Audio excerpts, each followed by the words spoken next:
E allora torniamo indietro nel tempo, torniamo al 1866, Armando, al 20 e al 21 di ottobre del 1866, a quel plebiscito del Veneto che ha portato il Veneto appunto ad essere annesso al Regno d'Italia.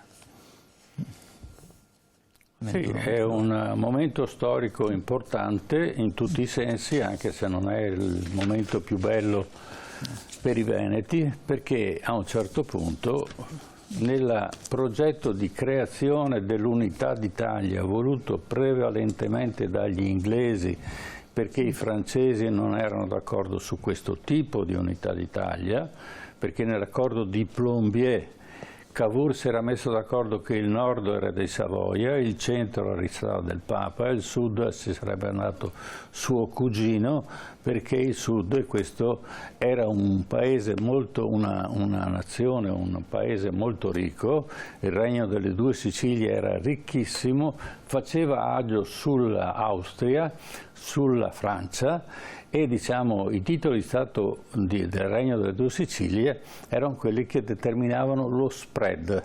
Questo dà l'idea. Se voi guardate i bilanci di tutti gli Stati italiani, lo Stato del Regno delle Due Sicilie aveva un bilancio superiore a tutti gli altri Stati d'Italia messi insieme. Questo vi dà solo l'idea. I Savoia erano in fase di fallimento. Quando comprarono, Vittorio Emanuele II comprò i battelli per mandare Garibaldi in Sicilia, firmò delle cambiali a rubattino perché non aveva liquidità.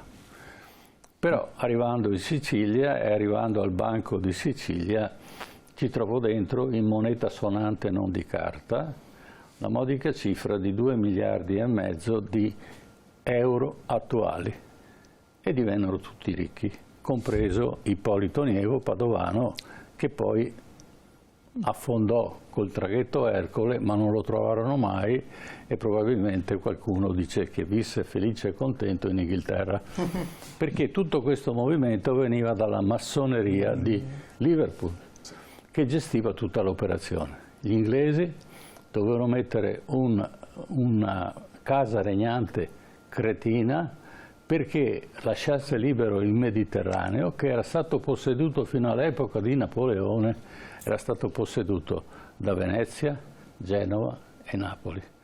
Improvvisamente si trovarono ricchi gli inglesi. Napoleone fece ricchi gli inglesi e da lì partì poi la costruzione dell'impero, che sappiamo, quello della regina Vittoria, di cui abbiamo parlato un attimo fa. Certo. Ecco, questa è. Allora, alla fine, nel costruire questa nuova nazione, bisognava avere un gioiello, perché il Veneto era la regione tra le regioni più ricche d'Italia. A renderla povera incominciò Napoleone, a definirla, a proseguire poi ci fu l'Austria, e a rendere miserabili i veneti fu proprio il Regno d'Italia. E da quel momento cominciò la migrazione verso le Americhe da parte dei veneti, che una volta non migravano, andavano a commerciare fino in Cina e tornavano indietro con un sacco di soldi, e invece andavano via come pezzenti e non tornarono più indietro. E non solo, ma i Savoia messero perfino la tassa sulla migrazione: se vai via prima paghi, lasci qua i soldini e poi vai, che sono affari tuoi, perché fatta l'Italia, questa fu la bestemmia dell'unità d'Italia, fatta l'Italia facciamo gli italiani, vuol dire che gli italiani che avevano fatto l'Italia non c'erano più, volevano fare gli italiani nuovi, omologati, e ci riuscì Mussolini. Ci stiamo liberando adesso, diciamo, da questo giogo, diciamo, patrio, perché ritengo che gli italiani siano sufficientemente intelligenti, perché non doveva essere un'unità per omologazione, doveva essere un'unità perché nella diversità, perché la diversità fa più ricchezza. E allora in questo senso ne parliamo adesso. Certo, con due ospiti che abbiamo in studio e che ci aiutano quindi a raccontare un po' quella che è stato un momento così importante per il Veneto. Saluto in studio, lo ringrazio, l'avvocato Luca Azzano Cantarutti. Buonasera. Buonasera. Avvocato, buonasera, che è uno storico della Repubblica della Serenissima, e saluto sempre in studio Edoardo Rubini. Buonasera, anche lui è un cultore della storia veneta e anche peraltro autore di un documentario che si intitola 1866, il furto delle Venezie. Ecco, insieme a voi due, insieme poi ai contributi, cercheremo di ricostruire quello che è avvenuto, spiegando anche come la storia poi, Ermanno, sia stata raccontata, come dire, in modo artefatto anche. No, è tradizione, la storia la scrivono i vincitori e la scrivono a modo loro, chiaramente eliminando tutte quelle, diciamo, magagne, quegli aspetti che sono negativi in un fatto di questo genere, dove i Veneti, che erano una repubblica più antica al mondo, improvvisamente si trovano sotto un regno che è durato poi, quanto? 80 anni? 3 re, uno l'hanno ammazzato perché era peggio di un delinquente, Umberto I, no? E precedentemente c'era Vittorio Emanuele II, che forse non era neanche figlio di Umberto I, cioè, scusate, di Carlo Umberto. E poi c'è Vittorio Emanuele III che ha fatto guerre. Allora, se focalizziamo un solo fattore che normalmente gli storici non citano, è che fino all'unità d'Italia l'Italia non faceva guerre ed era ricca. Ci saranno stati conflitti all'interno, ci saranno state invasioni di Napoleone piuttosto che invasioni barbariche, tutto quello che vuole, però gli italiani non facevano guerre. Dall'unità d'Italia contate quante guerre sono state fatte. Ogni anno c'è stata una guerra. Ogni anno c'è stata una guerra. Abbiamo fatto perfino la guerra contro la Cina, cosa che non si parla mai, no, la guerra dei boxer, ne abbiamo parlato un mese fa. Cosa siamo andati a fare? A rubare. Cioè i Savoia hanno portato le guerre in Italia. Ricordiamo che i Savoia poi appartengono al gruppo che attaccano Venezia nel 1508, la Lega di Cambrai, ci sono i Savoia contro Venezia. Ecco. Con la differenza che quella volta, ai tempi della Lega di Cambrai, quasi tutta l'Europa si coalizzò contro Venezia e come finì? Vinse Venezia, certo. Alla fin fine. Adesso naturalmente banalizzo e riassumo. Però effettivamente tutti gli stati, statarelli... Ma come ha fatto a vincere? Come ha fatto a vincere? Con la diplomazia, perché con le armi ad Agnadello prendemmo, mi permetto di dire, come Veneto, prendemmo una legnata, la nostra armata di terra fu annientata ad Agnadello, però pian pianino, disgregando quella che era stata la Lega di Cambrai, la diplomazia veneziana, un po' alla volta, riuscì a riprendere tutti i territori di cui Venezia era sovrana prima dell'invasione da parte degli imperiali e dei francesi. Un limite degli storici che non conoscono l'economia. Allora, nella battaglia contro i turchi, commemorazione che abbiamo fatto di Lepanto che abbiamo fatto la settimana scorsa, Venezia, finita a sconfitti i turchi, andò a Istanbul e disse quanti danni abbiamo fatto, e dice tanti, gli hanno fatto il conto, i veneziani hanno pagato, dice cosa siamo pari? Sì, questo però, professore, questo perché... La stessa Lega di Cambrai se li sono comprati uno alla volta. Tutti, perché guardi che non c'è nessuno che cambia... un pochino più, meno terra a terra, però è vero. No, perché si parla di democrazia, ma un diplomatico, se non fa vedere il colore del soldi, difficilmente convince qualcuno. Quindi cosa ha fatto? Ha spezzettato tutti i nemici, li ha pagati bene, dopodiché li ha sconfitti. Questo è un sistema democratico. Questo Venezia deve insegnare. La regina Isabella, Elisabetta prima, scriveva il Doge in lingua veneta perché temeva che se scriveva in lingua inglese il Doge non avrebbe capito ed era molto preoccupata che il Doge non capisse. Era una lingua diplomatica, era la lingua franca, quello che si usava nel Mediterraneo. Ma non solo, ma la grammatica e la sintassi italiana viene scritta a Venezia. Dante ha scritto un libro a orecchio perché la lingua italiana non era scritta all'epoca di Dante. Era una lingua parlata, tant'è che lui dice non deriva nemmeno più dal latino.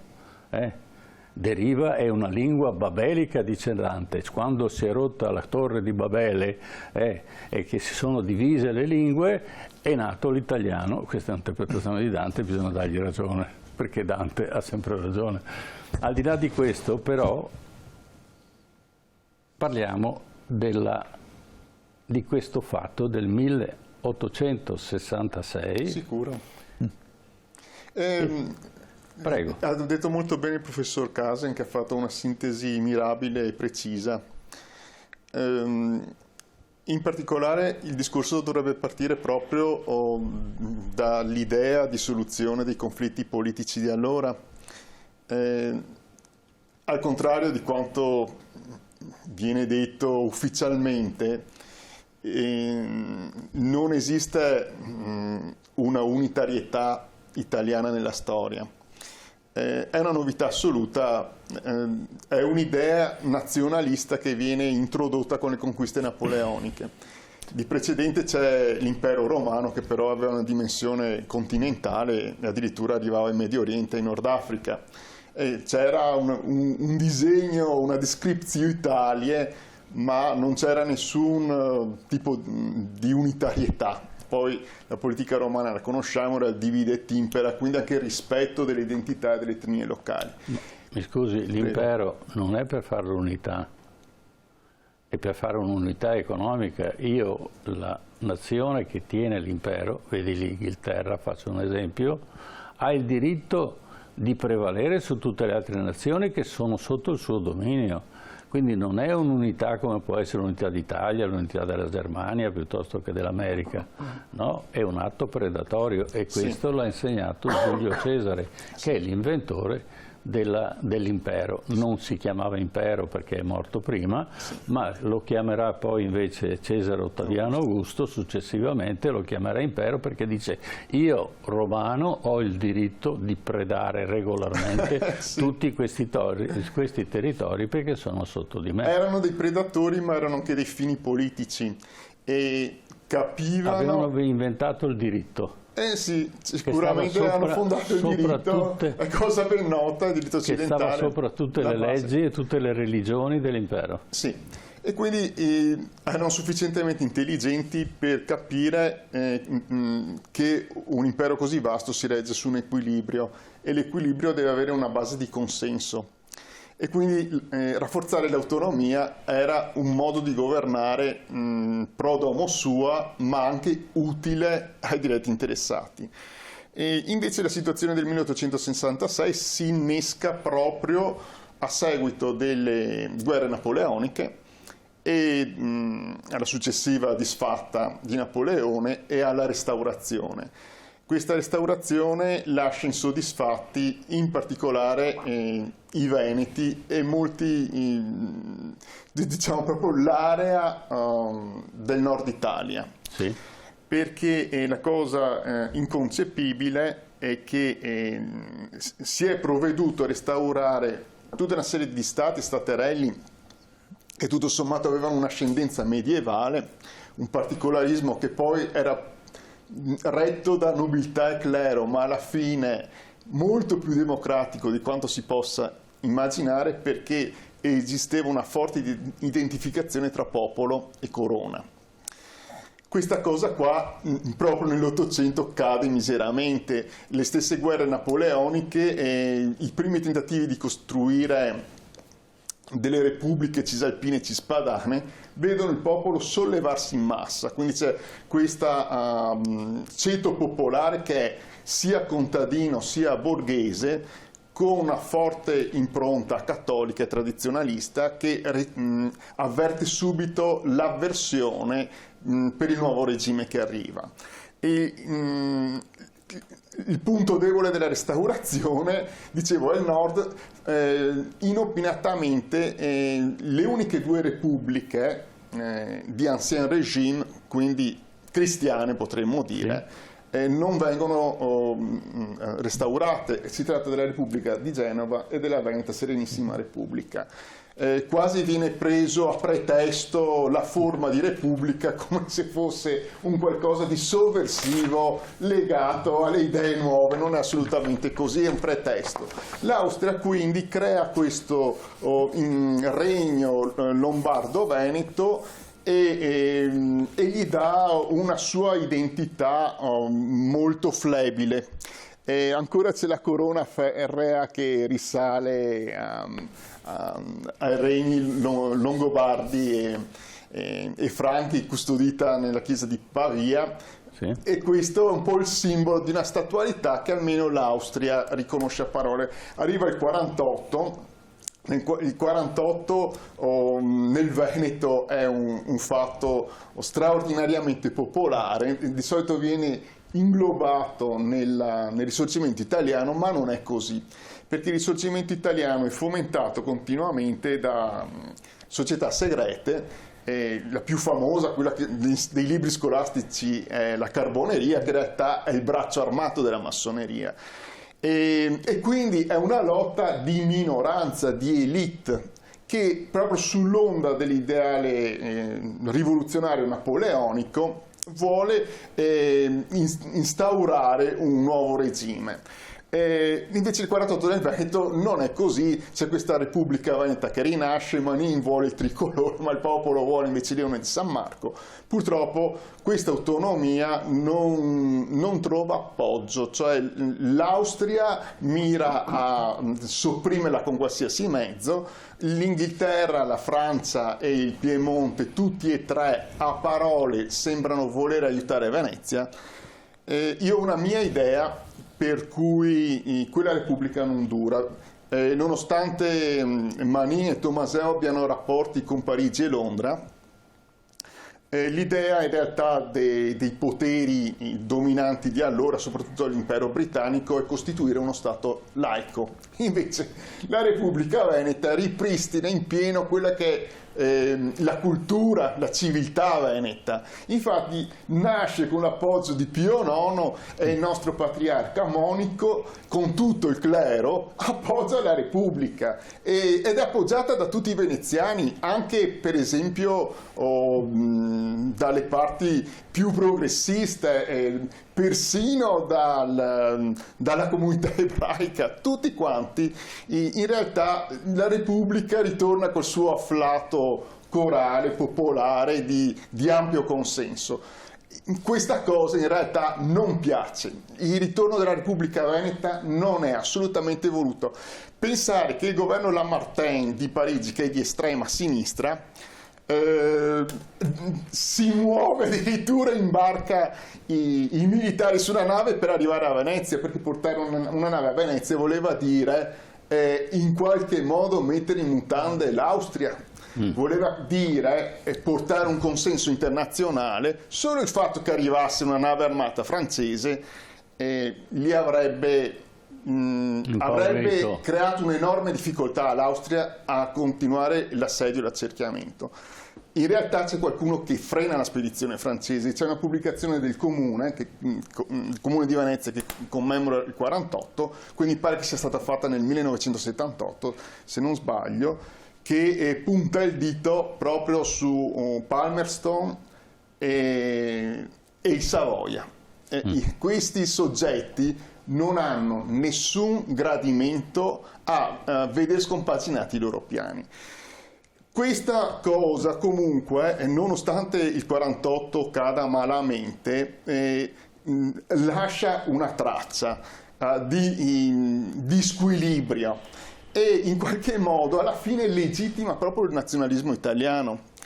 che però, diciamo, a fronte del fatto che l'Italia politicamente non si è mai formata, ha diverse interpretazioni, perché mentre i Savoia partono già con un'idea di accentramento, nonostante abbia ragione il professor Casen quando dice che nel Piemonte pochi gradivano l'annessione del sud, ma a parte questo fatto i Savoia hanno un'idea di appropriarsi di territori.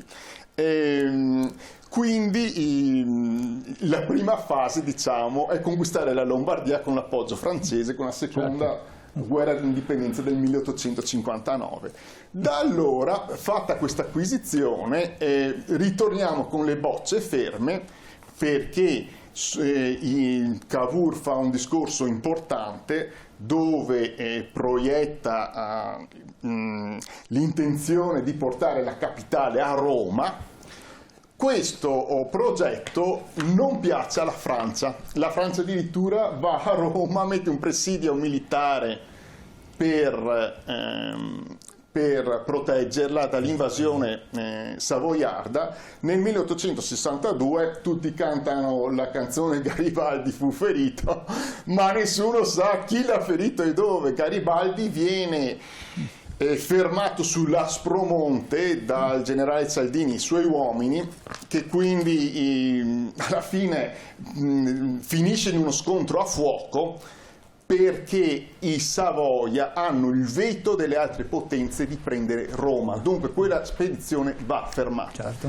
E la conquista del Veneto parte dunque da questo punto del progetto.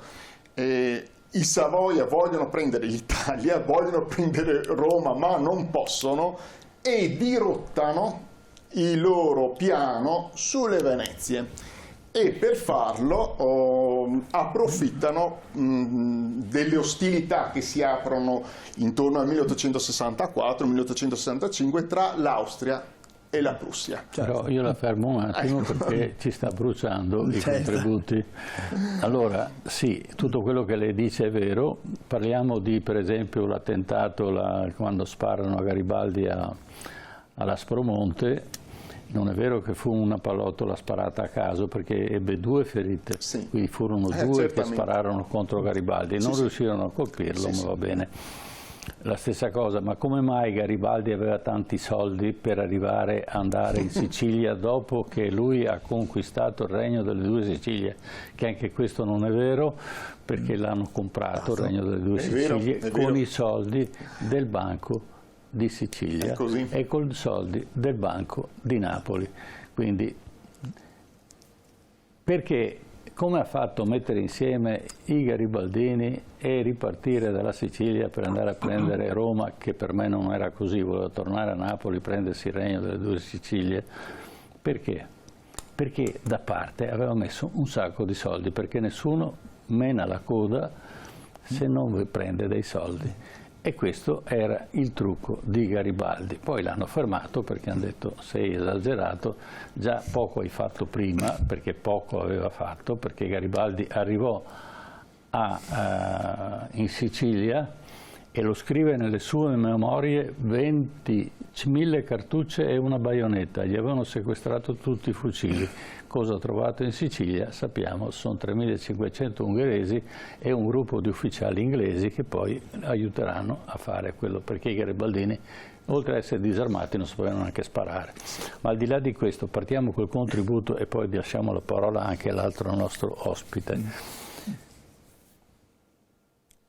Quando il Regno di Sardegna nel 1859 entrò in guerra contro l'Austria al fianco della Francia, il Presidente del Consiglio, Camillo Benso Conte di Cavour, aveva sperato che le truppe piemontesi e francesi avrebbero combattuto insieme sino alla conquista del Veneto e del Trentino. Ma Napoleone III incontrò Francesco Giuseppe a Villafranca l'11 luglio 1859 e si accordò con lui per un compromesso che avrebbe dato a Torino soltanto la Lombardia. Cavour per questo rimase contrariato e rifiutò di accettare il patto franco-austriaco, dando le dimissioni. Nel frattempo Toscana, Romagna ed Emilia avevano espresso il loro parere favorevole all'annessione al Regno di Sardegna e lo avevano fatto con dei plebisciti.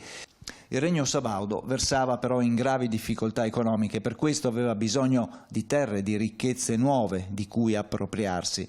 Nel 1860 Cavour tornò al governo e nel maggio dello stesso anno partivano i 1000 garibaldini con la benedizione della massoneria inglese, con lo scopo di mettere le mani su uno Stato ricco e organizzato come quello del Regno delle Due Sicilie.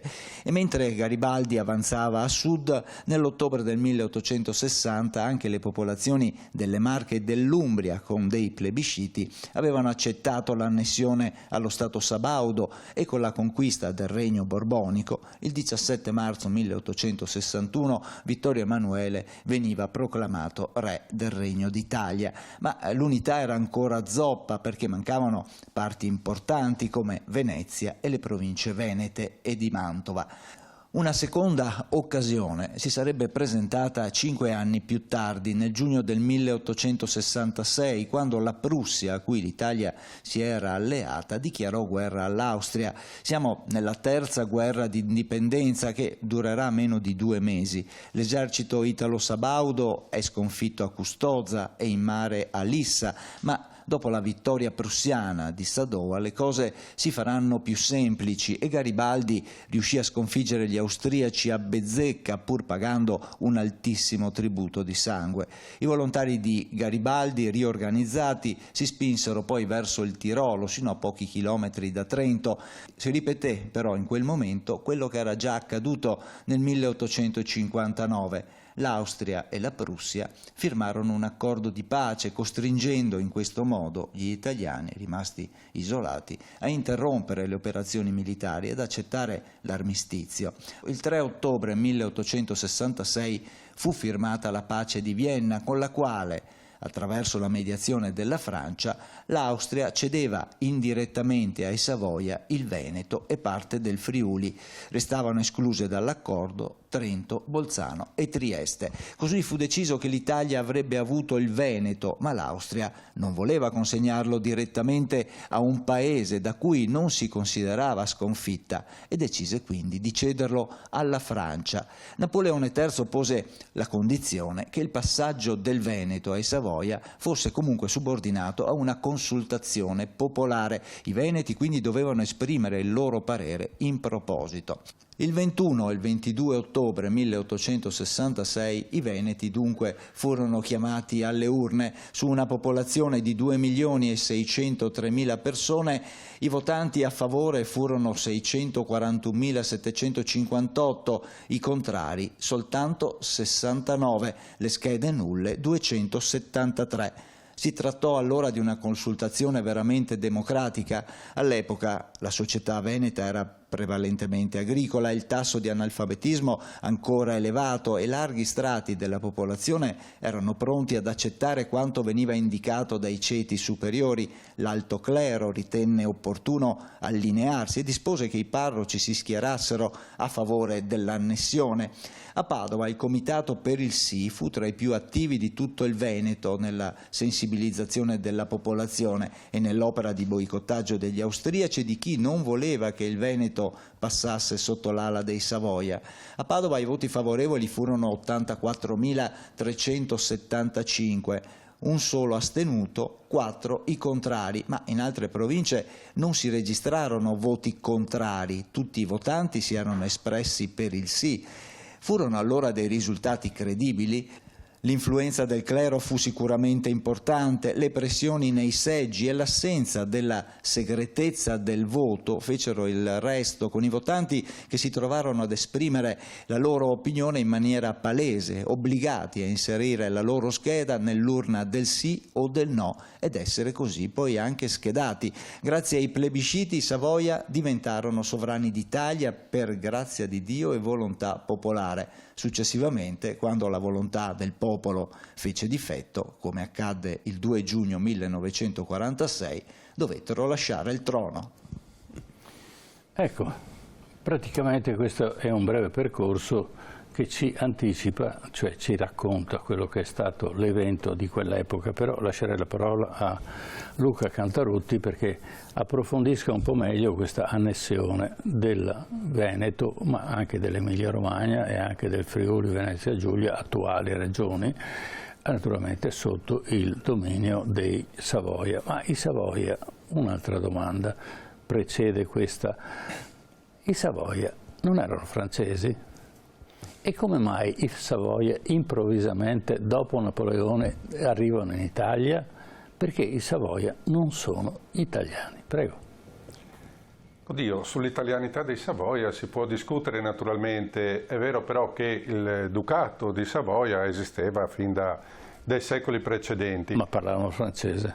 Parlavano per l'appunto francese, esattamente, tant'è che quando, prima lei ha citato la battaglia di Lepanto, nel 1571, quindi 3 secoli prima dei fatti di cui stiamo parlando questa sera, anche il Ducato di Savoia inviò, se ricordo bene, 3 navi a partecipare alla coalizione delle flotte cristiane contro i turchi, ma non erano classificati, non erano catalogati tra gli stati italiani, nemmeno quella volta, proprio a testimonianza del fatto che erano considerati un qualche cosa di estraneo. La posso aiutare? Anche nel 1204 la quarta crociata, quella di Venezia, i Savoia appartengono alla crociata francese, quindi diciamo che è una delle famiglie più antiche d'Europa come famiglia nobiliare, sì, però non sono italiani. Prego. Certamente, ma al di là, su chi sia o meno italiano ci sarebbe da fare discorsi molto molto lunghi.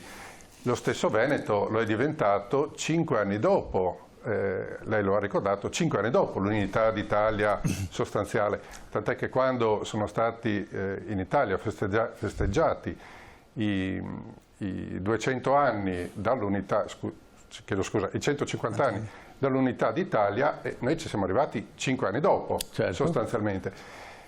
Come è stato organizzato quel plebiscito? Dobbiamo, da un punto di vista storico e anche giuridico, dobbiamo avere ben presente quale fosse il quesito posto ai veneti, dico i veneti, i friulani, i mantovani, eccetera. Cioè l'alternativa era fra voi entrare a far parte del Regno d'Italia, dei Savoia, oppure qual era l'alternativa, al di là del sì o no, ma dire no, che cosa avrebbe comportato, al di là del fatto che c'erano i carabinieri nei seggi che li avrebbero probabilmente arrestati o quant'altro, ma politicamente avrebbe voluto dire restiamo con la Francia che era formalmente titolare della sovranità per quel brevissimo periodo, perché l'Austria, abbiamo sentito, aveva ceduto alla Francia il Veneto. Oppure il destino sarebbe stato quello di ritornare sotto l'Austria? No, impossibile, l'Austria aveva perso la guerra, la Francia non aveva interesse a mantenere il Veneto per tutta una serie di ragioni abbastanza evidenti, ergo anche il votante, l'elettore, diciamo, che si è recato alle urne, in fin dei conti ha detto, a mio giudizio, cosa può aver detto? Ha detto, va bene, o Italia o non si sa, incertezza, ulteriori guerre, ulteriori problemi. Proviamo ad andare sotto l'Italia, visto che la restaurazione, o meglio il rivivere della Veneta Serenissima Repubblica non era una soluzione praticabile in quel momento. Quindi probabilmente è stata anche una scelta largamente non condivisa nello spirito, ma condivisa perché ineluttabile, come unica situazione in quel momento. Se fosse stata prospettata una soluzione diversa, un'alternativa a questa scelta quasi obbligata, forse qualcuno in più avrebbe trovato il coraggio di mettere il voto nell'urna del no. Forse, però naturalmente mancano tutti i riscontri storici del tempo. Consideriamo che a quell'epoca l'informazione era pressoché zero, quindi era più che un'informazione di un passaparola, di conseguenza quando i manifesti venivano messi pro Unità d'Italia, chi poteva dire no, vogliamo di nuovo il Doge? Perché c'era già stata una guerra, no? Precedente, che i veneziani volevano ricostituire la Repubblica e l'Austria naturalmente lo ha negato. no? Sì, lo ha negato, è anche vero Sul però... ponte Sventola, bandiera bianca, no? Sì, sul Morbi Fure il pan ci manca, sul ponte Sventola la bandiera bianca, perché la città è stato attuato nei confronti della città un blocco navale che ha costretto Venezia sostanzialmente alla resa. Però anche dopo che il plebiscito aveva più o meno vero, aveva certificato la volontà popolare di entrare a far parte del Regno d'Italia, in realtà il sentimento popolare largamente diffuso ancora dai tempi delle Pasque veronesi, quindi dall'arrivo di Napoleone, è sempre stato non a favore di chi arrivava da fuori, degli emeriti sconosciuti o addirittura dei nemici secolari come erano gli austriaci. Questi Savoia non si sapeva chi fossero, il sentimento era anche nella simbologia, è sempre rimasto legato alla storia di Venezia, perché prima si è detto dell'impero romano, si è parlato della storia, ma non dimentichiamo che dalla fine della guerra contro i collegati di Cambrai 1518 a Rotondo fino alla caduta della Repubblica, non solo Venezia ma l'intero dominio da terra hanno goduto di quasi 300 anni di Pax Veneziana. Certo. Non sono pochi, era una condizione, quella della pace, turbata solo da Napoleone, alla quale si erano abituati i nostri avi con molto piacere.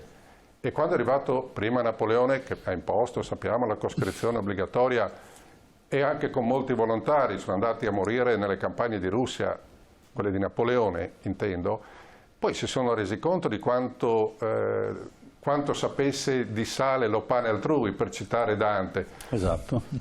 E quanto invece si stava meglio quando forse si dicevano che si stesse peggio ai tempi della Repubblica. Ricordiamo, il popolo tradizionalmente è sempre stato marchesco, così si diceva. Sì. Erano solo i nobilotti locali che erano riottosi alla chiara dominazione veneziana, insomma. Certo. Però il sentimento c'è, e Napoleone ha fatto distruggere, ricordiamo, ha cercato di far distruggere quanti più leoni di San Marco ha potuto, certo. Ma nessuno si è mai sognato poi di toglierli, né prima né dopo l'annessione all'Italia. Certamente, ma diciamo che la ricchezza di Venezia stava proprio nel non fare mai guerre. Questo lo dico perché stiamo vivendo un periodo difficile, cioè la guerra porta alla fame e per recuperare poi la gente deve soffrire. Venezia faceva la pace e se faceva la guerra ricompensava il nemico per i danni che aveva avuto e così chiudeva definitivamente. Certo, perché aveva la consapevolezza, professore, che anche durante il tempo di guerra quelli che oggi erano i nemici da uccidere domani sarebbero diventati dei potenziali, mi si passa il termine, clienti con cui commerciare. Perché era questa l'anima della potenza economica e finanziaria. Perché la via delle Indie passava per l'impero ottomano. Sì, ma anche semplicemente poter vendere i prodotti veneziani, le sete di Venezia a Istanbul, senza bisogno di andare in Cina, costituiva una prospettiva di lungimiranza che era sempre stata ben nota alla classe dominante, al Senato. Va bene, allora passiamo al secondo contributo, la sconfitta di Custozza, la prima parte. Prego.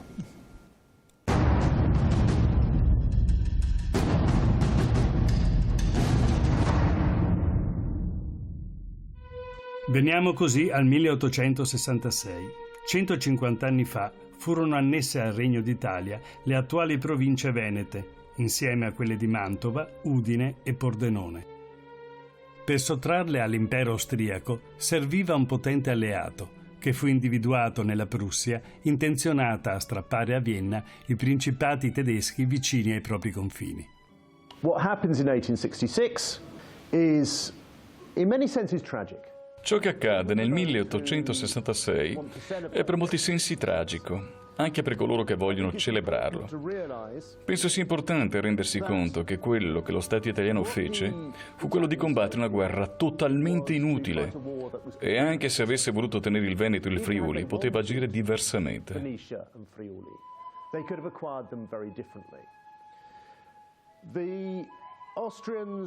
Nel 1864-1865 gli austriaci si trovavano in una situazione finanziaria disperata e c'erano numerose persone nel governo, in particolare il ministro delle finanze, che erano aperte alla possibilità di cedere Venezia al nuovo Stato italiano.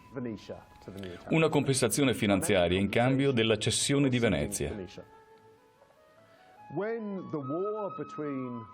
Quando la guerra tra Prussia e Austria stava per scoppiare nel 1866, gli austriaci si dimostrarono ancora una volta molto disposti a cedere Venezia al nuovo Stato italiano, pur di ritornare alla neutralità.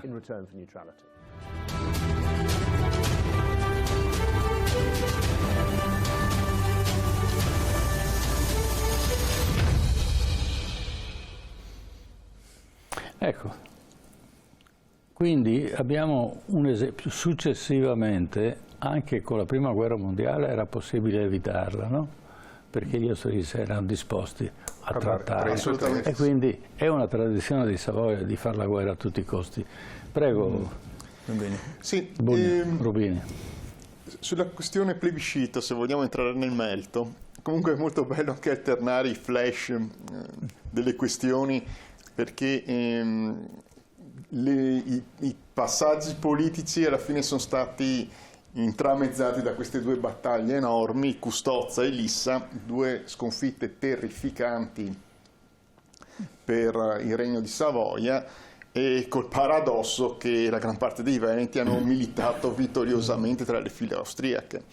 Ecco, però entrando un po' nella questione plebiscito, ci sono delle peculiarità. Noi abbiamo raccolto questi studi in questo documentario DVD che gentilmente TV7 sta anche presentando a spezzoni, insomma, che abbiamo preparato. Il quesito del plebiscito del Veneto è stato diverso da tutti gli altri plebisciti. Gli altri plebisciti presentavano una domanda. Accetti, no, dunque, la domanda era accetti la sovranità italiana e quindi di far parte del nuovo Regno d'Italia. Sì. Invece il plebiscito in realtà per la prima volta il re non lo voleva. Non lo voleva perché i Savoia erano perfettamente al corrente della mancanza di consenso a questa operazione. Addirittura quando comincia, dopo la battaglia di Lissa e dopo la battaglia di Sadova, l'invasione, perché sostanzialmente gli austriaci si ritirano nelle fortificazioni che hanno sparse sul territorio, tra cui Palmanova, Venezia, il quadrilatero di Verona, e lasciano passare i Cialdini. A quel punto Garibaldi si aspetta le insurrezioni, che non avvengono, la gente sta ferma. Addirittura lui ha un motto di stizza che resta segnato, mi pare, dallo storico Dennis McSmith. E questo è solo l'inizio. Quindi in tutti i modi questo plebiscito viene visto come una mina vagante. Sul foglietto di carta c'è scritto, premesso che appunto i foglietti erano due, quello per il sì e quello per il no, e venivano introdotti in urne separate, una per il sì e una per il no, e i votanti erano registrati su registri separati per il sì e per il no. Sul foglietto non c'era accetti, vuoi la sovranità, ci dichiariamo sudditi del Regno d'Italia sotto la corona di Vittorio Emanuele I.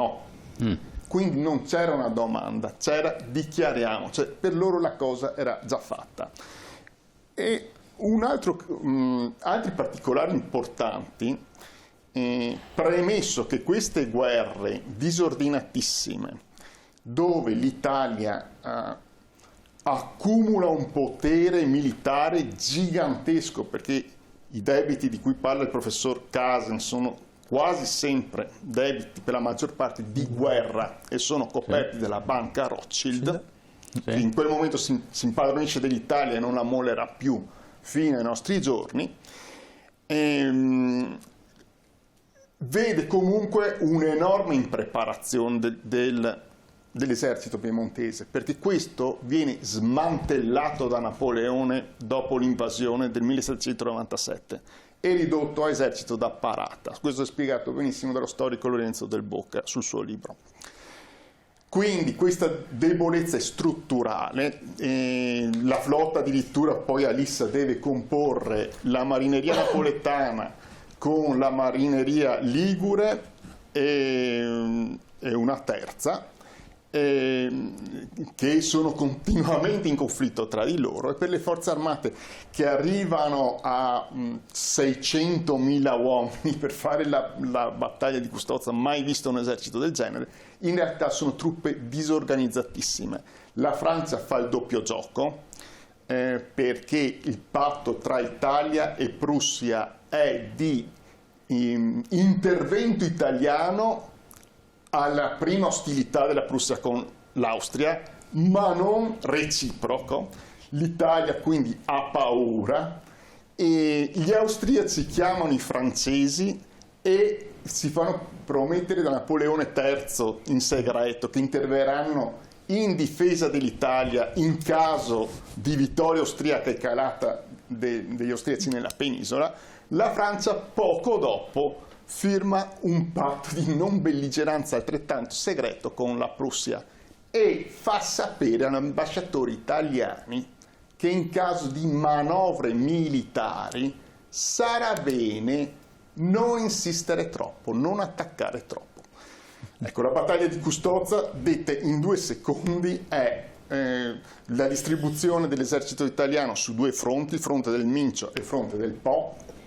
La Marmora ha 8 divisioni su 12, 4 ne ha Cialdini invece a ridosso del Po, e Cialdini dovrebbe fare la vera invasione secondo il piano prussiano, ma chiede che la Marmora prima vada a minacciare le truppe italiane verso la pianura.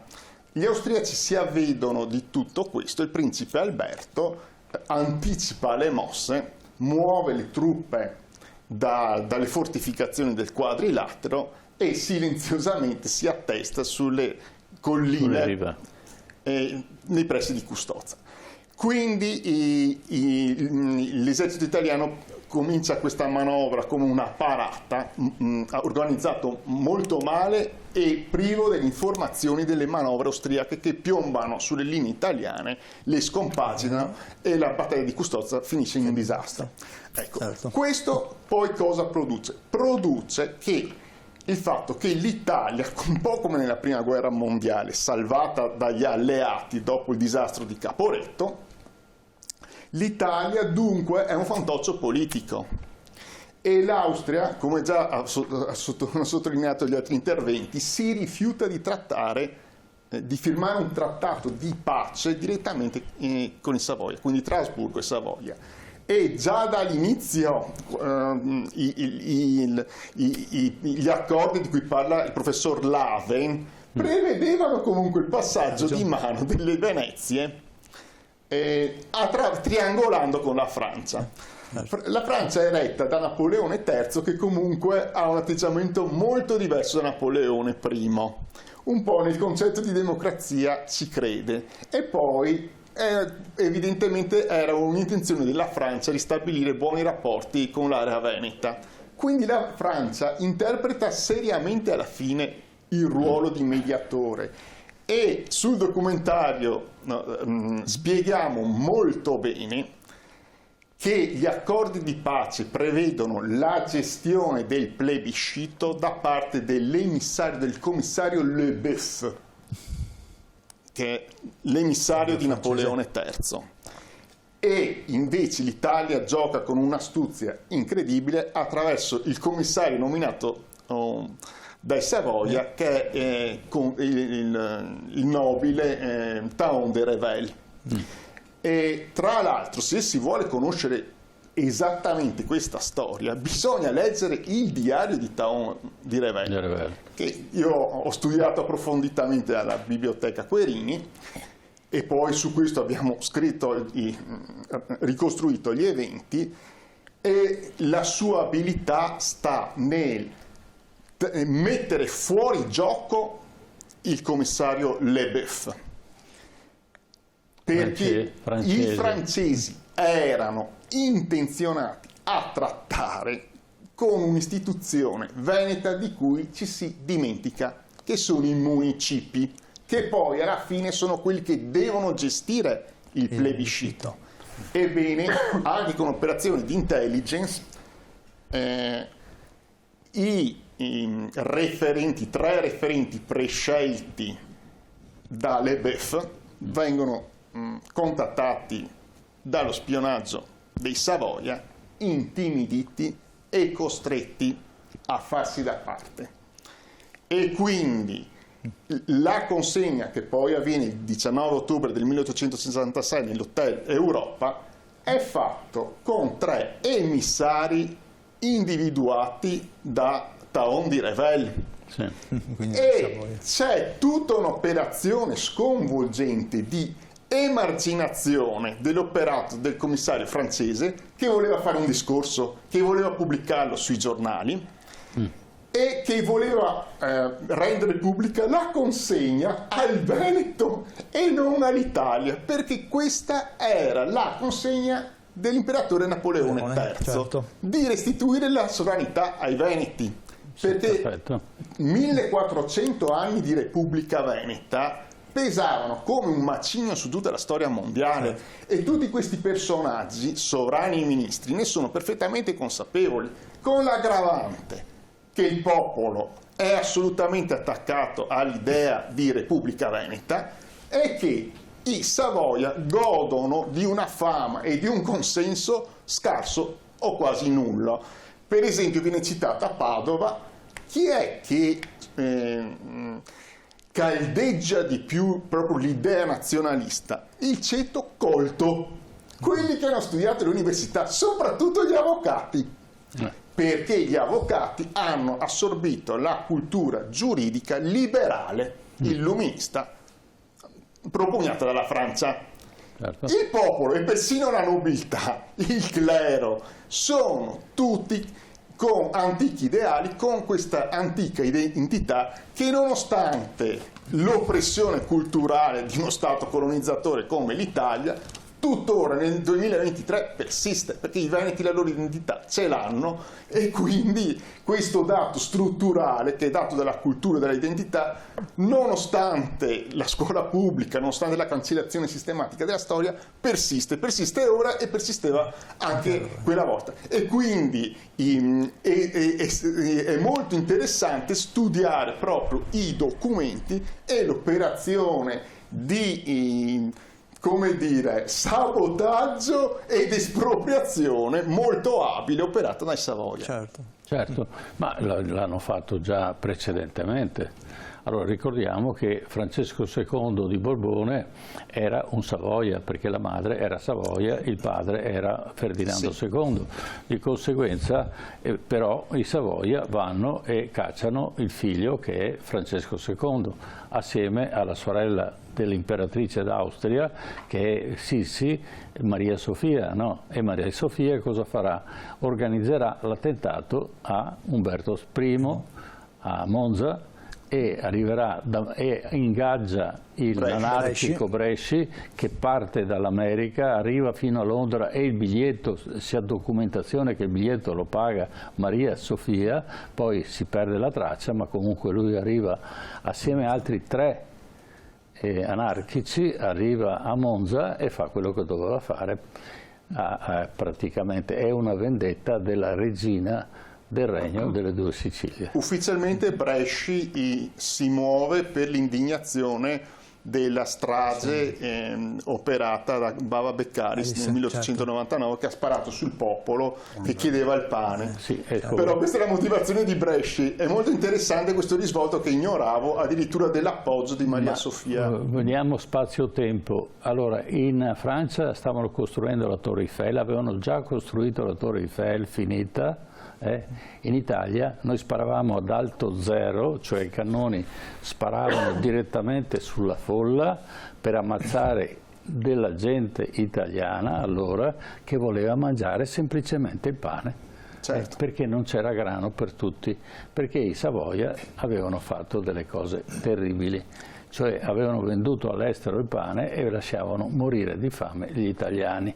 E allora Umberto I, motivo per cui Bresci viene motivato a andare a vendicarsi, Bresci torna in Italia e ammazza il re su mandato chiaramente della regina del Regno delle Due Sicilie. Questa è l'altra storia che bene non raccontare nelle scuole, se no i bambini si spaventano e dicono ma chi era questo qui, no? Ecco. E proseguiamo allora. Questo è il plebiscito, quindi il plebiscito praticamente è una farsa. E questa farsa però porta all'unità d'Italia e l'annessione, diciamo, di tutto il nord-est, perché era parte anche dell'Emilia-Romagna, della Romagna, viene annesso all'Italia, ma dopo la connessione di questo evento avviene la povertà. Come mai da un'unità di un'Italia che doveva invece risorgere e avere, perché i contadini stavano male sotto l'Austria, stavano male sotto Napoleone, ma non mai sono stati così male come sotto i Savoia. E allora abbiamo il contributo numero 7.